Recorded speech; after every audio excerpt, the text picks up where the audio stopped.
এই ভিডিওটা আগে দেখো।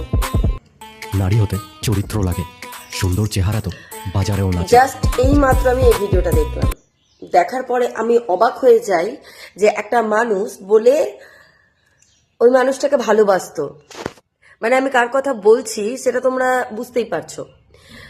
তাকে নাকি ভালোবাসতো। আচ্ছা, যে মানুষটা একটা মানুষকে ভালোবাসে সেই মানুষটার সুযোগ নিয়ে ছেড়ে দেওয়ার পরে সেই মানুষটার বদনাম করতে পারে এইভাবে ক্যামেরা অন করে সোশ্যাল মিডিয়ায় ওপেন?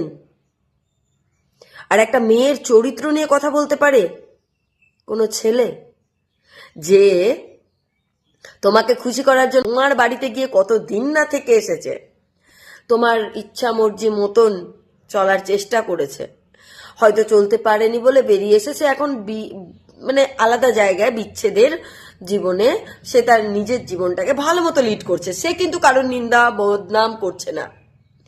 তাহলে তুমি কি করে বসে আছো বারবার করে তার বদনাম করতে?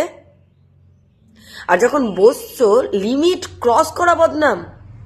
আচ্ছা, একটা মেয়ে কিভাবে নিতে পারে যখন আর একটা মেয়েকে এইভাবে বলা হয় সুন্দর চেহারা তো বাজারেও নাচে?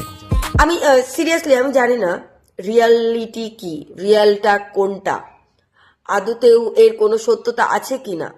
তবে আমার তো মনে হয় যখন কোনো ছেলে একটা মেয়েকে ভালোবাসবে তখন তাকে সম্মান করবে এবং ছেড়ে চলে যাওয়ার পরেও তাকে অসম্মানিত করবে না, তার বদনাম করবে না, বরং তার জন্য ভগবানের কাছে প্রে করবে যে আমার ভালোবাসার মানুষটা ভালো থাকুক। কিন্তু এখানে হচ্ছে পুরো উল্টো, ভালোবাসার মানুষটা ভালো আছে বলে তার ফেটে যাচ্ছে আর সেই জন্য সে নিজে মুখে বদনাম করতে বসে যাচ্ছে। আর এই বদনাম সেই বদনাম না, একদম জঘন্যভাবে বদনাম করা। এটাকে কি তোমরা কেউ মেনে নিতে পারছো?